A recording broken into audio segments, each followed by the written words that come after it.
Awesome.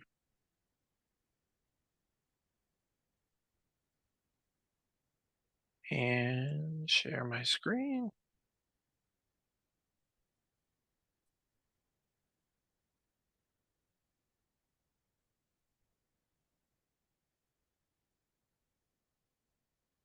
Can everybody see my screen?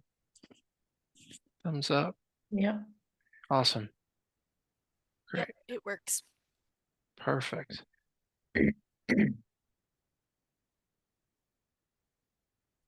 And yes, feel free to use the chat. I may not be able to see everything. I'll get to it when I can, but feel free to use that. But without further ado, let's go ahead and get started. So my name's Justin Martin. I'm a licensed mental health counselor here in Orlando, Florida, Altamont Springs to be specific.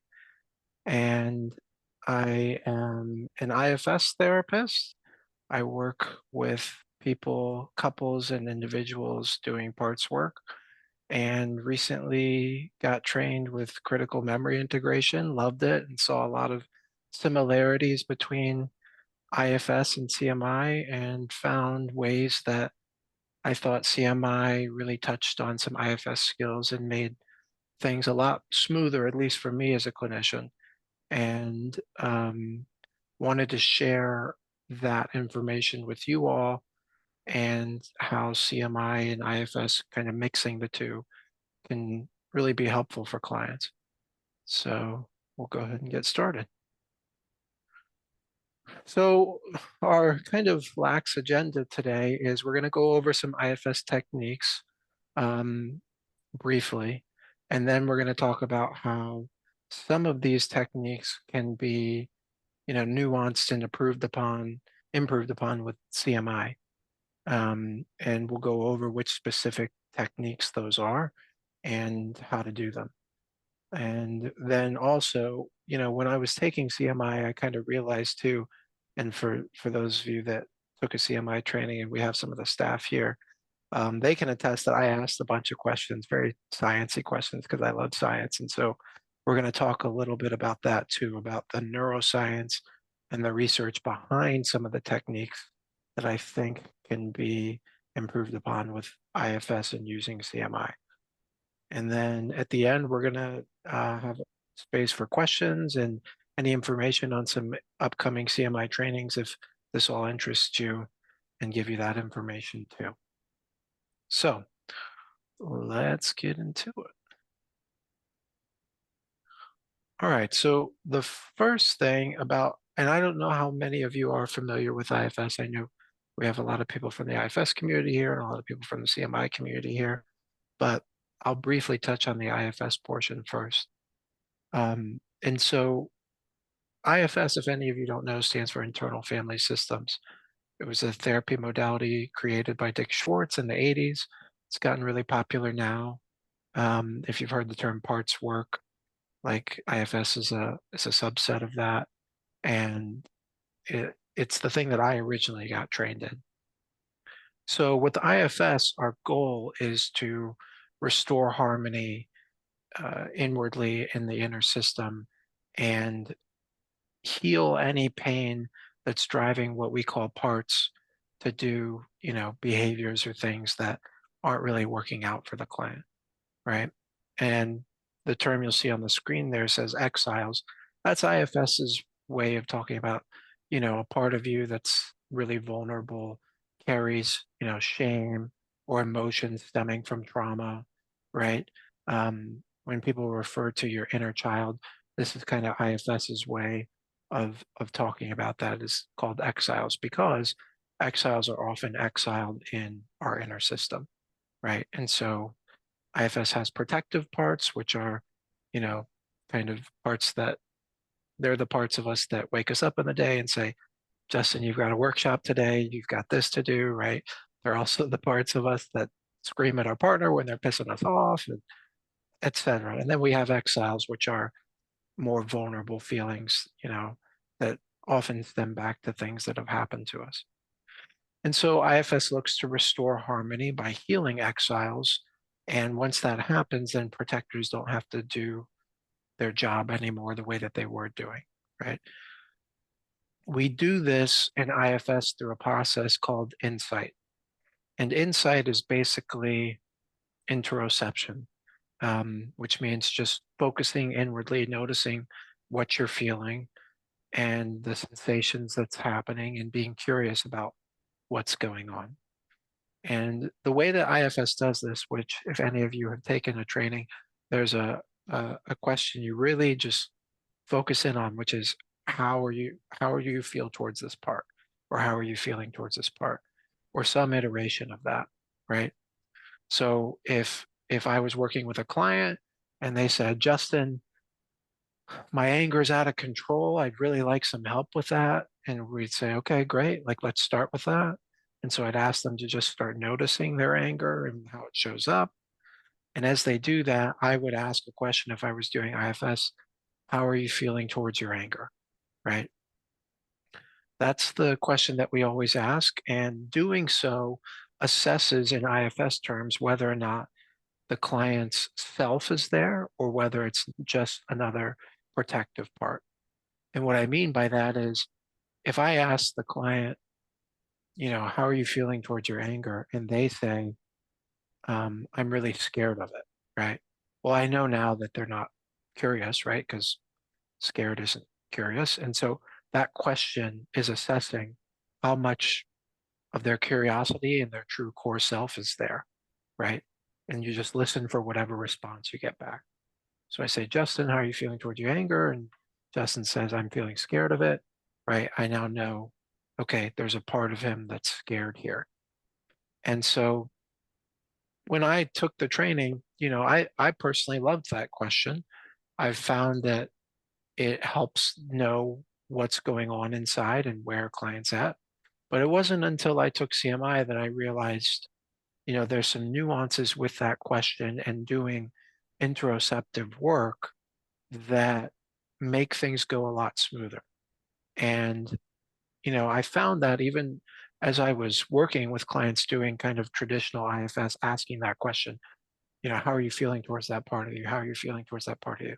Sometimes I would get an answer that's like, I'm not sure, or I'd get a long story after that, or, I'd get the answer of nothing, and I would get stumped as a clinician, like, well, I don't really know what to do here then. And so CMI, as you're going to see, can kind of help bridge that gap. We'll go on to the next slide. So, you know, how are you feeling towards that part is a great question. And I'm glad that, it's helped me with kind of the the the bones of getting to know IFS.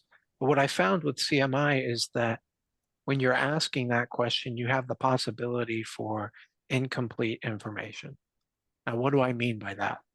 Well, in IFS, what we're kind of taught is it's a theory of subtraction. And what that means is as parts of you start to what they call blend or take you over, right? The way to get back to yourself is asking them for space. And a great metaphor with this is imagining the sun and the clouds, right? If the sun is your core self, the self of you that's compassionate, curious, your true self, and protective parts of you, the parts of you that are pissed off at your partner, or the parts of you that um, go for a run to get away from emotions or whatever it may be. If you imagine those as the clouds kind of covering up the sun, right? That's what we would call blending. And so the sun can't shine through those clouds when they're covering up the sun. And IFS's ways of getting more sunlight through is asking those clouds to step back or to give space, right? And how that happened was Dick Schwartz, the founder of IFS, talks about it in a bunch of podcasts, but in the 80s when he came up with this therapy, family therapy was all the boom. And that was one of the key tools back then was if you saw a member of a family covertly siding with another, you'd ask them to leave the room so that you could work with whomever wasn't covertly siding and kind of, you know, get to the heart of the matter quicker. And I can appreciate that tool. And then when I started thinking about it, I'm like, even when I work with families outside of a dangerous situation, I don't really ask anybody to ever leave a room. If any of you, if I asked if we were in a couple session or a family session, I said, I really don't like what you're doing right now. Can you leave the room? You probably would have some feelings about that, right? And even if you're not saying it in that way, which often when I'm working with clients, I'm not saying it that way. I'm saying, can you ask that anger just to give a little space, right? And it sometimes works out, but there's the possibility that there's incomplete information. And so how that might look like is if I'm saying, if I'm the client and I'm really trying to process something that's very sad for me, and the therapist says, Justin, see if you can focus in on that sadness and notice how you're feeling towards it. And then I say, I'm angry at this sadness. I can't stand it. Right. IFS might look at that as, okay, that's not Justin's self. Let's ask that to give some space and ask that to move away, like asking the clouds to move away so Justin can get curious about it. But if, say, that anger towards my sadness was actually linked to something important for me to know, if I ask it to move back or if I ask it to give space, I might miss out on an important piece of information that might be related to a memory of mine that, I suffered as a kid and say I was really angry or my parent was really angry at me when I got sad. And noticing that anger is actually part of, reconsolidating this memory. And so, there's nothing necessarily wrong with asking parts to step back. I've just found that there's an easier way to do it. And CMI talks about this and that we're kind of just following the track rather than, hey, that one, can we ask for space? But this one is curious enough, so let's keep going with that. And so the point I really want to drive home here is that asking parts for space, asking parts to soften back, even if it's well intentioned in a compassionate way, has the possibility to miss out on information that's important for the client to know and help actually reconsolidate some of the memories.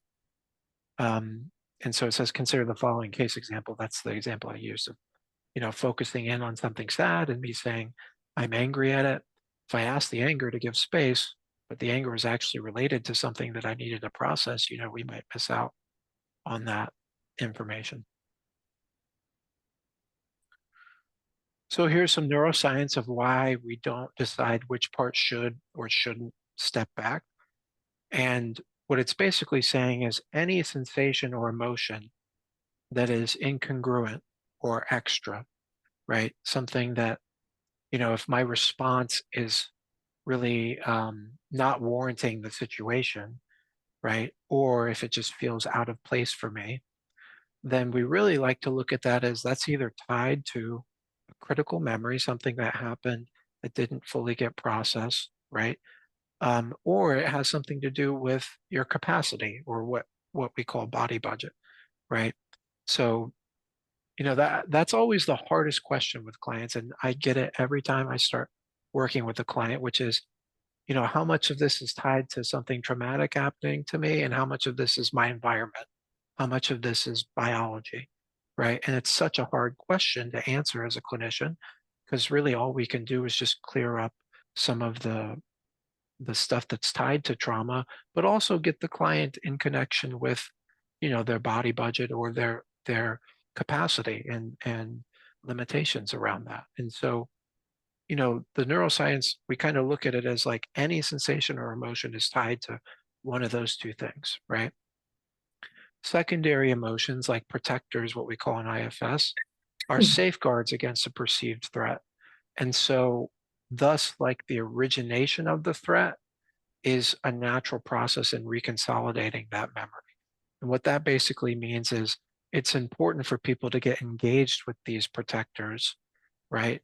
And understand how that's tied to the memory by feeling some of the feelings that this protector is coming up with and seeing where it leads to. Oftentimes, it will lead to the origination of the threat.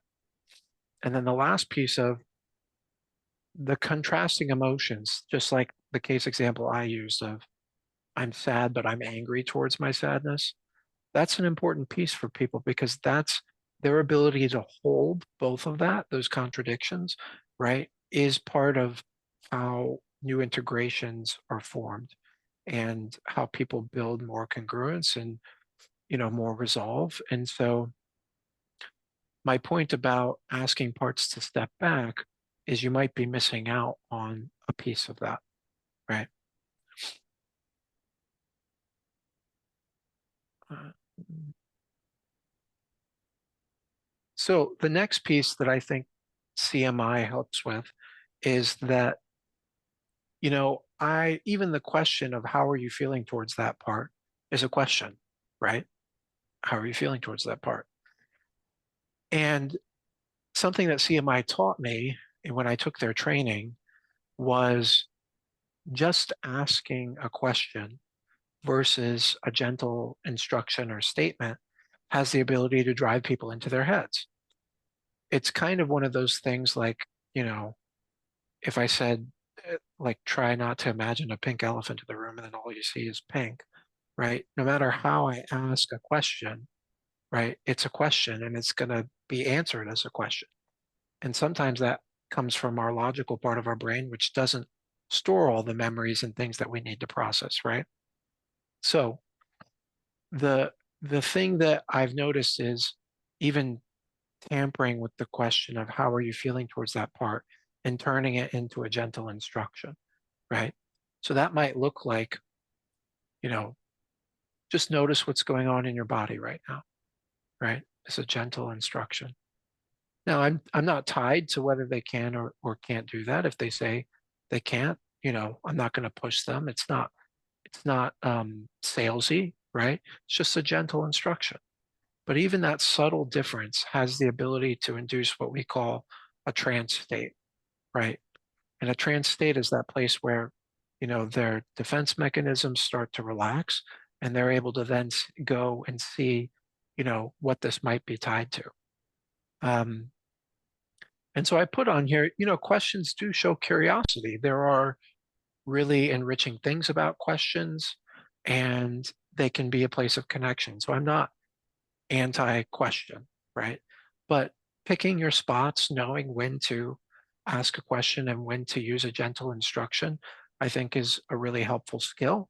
And it's especially helped me with IFS because now in my work, I don't really ask, how are you feeling towards that part? It might look something different. It might say something like, just notice that part, see how open you are to feeling it, right? And just that subtle shift, I've noticed I don't get as much either logical answers back to me or pushback, right? And I think the parts of me that are worried about, but what if I'm instructing too much, right? That's the thing is like, I think I had this thing in my head that if I just ask a bunch of questions, it makes me seem super curious. And I've realized like, no, I can access my curiosity with gentle instructions and people can feel that from me, right? And so I wanted to preface that if you all have had similar thoughts of like worrying about being that direct. I don't know. I don't look at it as that direct really. So yeah, that's a thing that CMI really helped me understand is the difference between those two things. And so, like I said, here's some examples of trance-like statements, right? See if you can allow yourself to recall that frustration. And as you do, notice what happens in your body, right? See where that part takes you is one that I like to use a lot. And then let that part share with you what it was like to, etc. Right? Those are all examples of, you know, trance-like statements that that can really help your client get to understanding these parts of them and the pain that they carry. I put this down. We were having a conversation, me and the CMI staff, and it's so interesting thinking about this parallel. Now, I don't work with kids, and I've just kind of heard it indirectly, but play therapy, and if there's any of you that do play therapy, you you notice that it's not a lot of questions, right? It's a lot of experiencing. Um, you're there as a guide more than an interrogator, right? And even just a subtle question can sometimes take away from the experience of play. And so what's interesting, and we were talking about this, is we know that about kids, and yet we do almost the opposite for adults, right? Like, if you think about it, as soon as, most of us come in, we have a giant intake paperwork and there's 90 questions and we spend, 90 minutes talking about what's happened and this, that.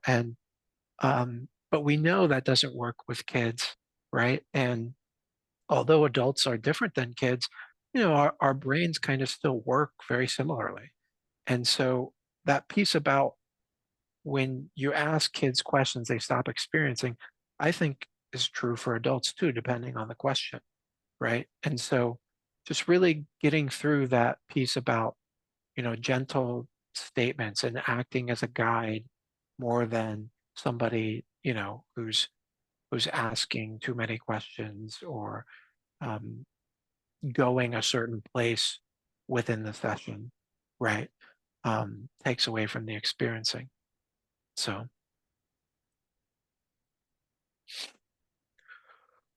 this piece is about how CMI addresses parts stepping back, and you'll see it's kind of got 5 steps, and there's the diagram over on the left. But what CMI calls signals, IFS calls parts, right? And so in IFS, we just talk about our first step is like approaching the part, right? Getting to know it. And so we do that in very similar ways. In fact, when I was taking the CMI training, uh, you know, and you'll learn in that protocol, like that they ask you to recount a time where you noticed this feeling, and IFS does the exact same way. It's um, it's a way of getting the emotion front and center, right? And so that's how we'd start is just recall that emotion, that situation, Justin, when you were really upset at your partner, think about a time when you were, see if you can put yourself there, and then just notice what happens in your body, right? And so, the next piece about engaging resistance, right? Um, that first piece, uh, there's supposed to be a highlight there, but the what are you feeling in your body? You can use those questions. And two, I found that the statements are a little bit more helpful. Like allow yourself to feel what's happening in your body. Just notice that, right? And then following where that goes, right? See where that sensation takes you. See what it's revealing to you. See if that feels familiar in any way, right? Allow yourself to connect and experience that fully. That piece is really important. And I think it's a piece that CMI really taught me. And IFS mentions this, but the neuroscience has really informed me from this about people really feeling what's going on and how important the feeling aspect is. Now, you don't want them to feel so much to where they're overwhelmed and taken out of their window of tolerance, right? But just even subtle statements about them feeling that I've found super helpful in my work, right? Connecting them to their body and really setting that in. And then the next piece about, facilitating the corrective experiences as people then feel some of that and they get a sense of, oh, I'm seeing, a time where, um, my parents were yelling at me for not getting good enough grades, right? And that memory starts to come online. You as the clinician then helping guide through, a connective experience and a corrective experience, right? So that might look like asking them to, use touch and put their hand on their heart, right? And just notice that part. And as that memory comes up, and then, facilitating the corrective experience. This is something that CMI taught me because if you all are familiar with IFS, we have a phrase for the corrective experience called unburdening, right? Unburdening in IFS looks like they give you a protocol. They say, don't you're not attached to it. And I've found the less attached to it you are, the better it goes. And there's neuroscience to show that, right? And so, CMI's version of that I've found super helpful because it's more streamlined in that you can just access that memory, kind of offer a corrective experience, and do less thinking as a clinician about how to let go of certain things and doing that. The thing that I found is like people's brains know where to go, right? We just have to give them enough safety and their brain will tell them what's the corrective experience, right? Versus offering it to them saying, well, you could do this, you could do that, you could do this, right? Although that may be helpful, I've found that it doesn't set things in stone as much as letting their own brain do it, right? So we just have to offer the safety for that to happen. And then the last piece of just integrating the narrative, right? Which is super helpful in that going back to the beginning of where we started, right? And I think that's a piece that, you know, I've really embraced after taking the CMI training is doing that last piece. And it's so cool as a clinician to see because all you do is just remember where you started. So in the case example of myself, if I process that memory and then the therapist said, now, Justin, think back to the time you were really upset at your partner, going all the way back to what we started with, right? And just notice how that feels now. And it's so cool to see and hear people say, like, oh, yeah, I can realize like I wasn't upset at my partner at all. I was feeling the shame that was related to my parents yelling at me, right? And just them even noticing the difference in that in real time so quickly, right as soon as they've integrated that memory has been a real cool piece of the work that, I've started doing and honed in. And it's just a little add-on to the piece of my work now that I think helps solidify things. So, those questions can look like, let's revisit where we started, right? Um, what are you learning about yourself? How does this awareness serve you? I found if you use the language that they use, right? So if I was working with my anger, just saying to even get back in touch with that anger at your partner, that time that you noticed that, see how it feels now, right? That they can immediately go there. They can immediately notice the difference after they've integrated the memory. And, it's a beautiful thing. So, conclusions. I found that CMI and IFS can take the guesswork out of what part needs to step back and what to do when a client isn't in self, right? Um, and the effect that has on you and the effect it's had on me is it's less of a mental load. Like I having to keep track of which part is which and is that enough curiosity that the client has to approach that part? And you know, which part did we start with? Where is that now? Like I've slowly allowed my brain, and it's still hard because I still think about it, but I've slowly allowed my brain to, relax a little bit with that and just understand that wherever whatever parts are coming up through this process, we just stay on that trajectory, right? And I don't actually have to ask certain ones to step back and certain ones not to, because they all might be tied to, this the critical memory that is stirring a lot of this stuff up. And so the effect that has on you and me is just less mental load and more attunement, and I think better outcomes. I found that it helps me do it a little bit more efficiently. Um, and in that way, it brings inner harmony and the piece about inducing a trance state. I think also helps with efficiency too, because now if before I said, "How are you feeling towards that part?" and it brought the client up into their logical brain. Well, now we've got to do certain, we've got to work with that now and take them away from their experience, which adds more time, right? Versus, saying a statement, in which case that may not happen and they can get into their experience, right? So those are the conclusions I have. And if any of you are interested in CMI, they are offering trainings. They will be offering trainings. they gave some coupons to apply to either one of their trainings, part one or part two. So those are on the screen if you want to write them down. I'll also put them in the chat at the end of the presentation. Um, yeah, I loved it. It's helped me. I don't really look at it as it's either that or IFS. I've found weaving in the two has been super helpful. And so if you were to take some of these trainings, what you're going to learn is a little bit about what we've talked about now, like the neuroscience informed techniques that you can add to your IFS toolkit for those of you that are IFS informed or trained. Um, I mentioned this briefly, but the way that you unburden exiles and provide a corrective experience, CMI has a way to do that that I've started incorporating more than IFS's traditional unburdening process. Um, and then how to work with emotions that aren't necessarily related to trauma.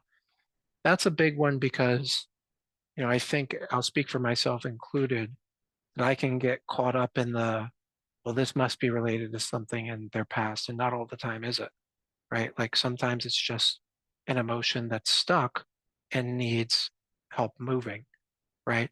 And how to do that in a way that doesn't look like, you know, take me back to your childhood if it isn't related to their childhood, right? So those are all things that you'll learn in the CMI training if you choose to take it. And like I said, there's coupon codes at the bottom there. And I believe that's it. So thank you all for being here. I've got time for questions, and I'm going to stop sharing the screen now and stop the recording. Yes.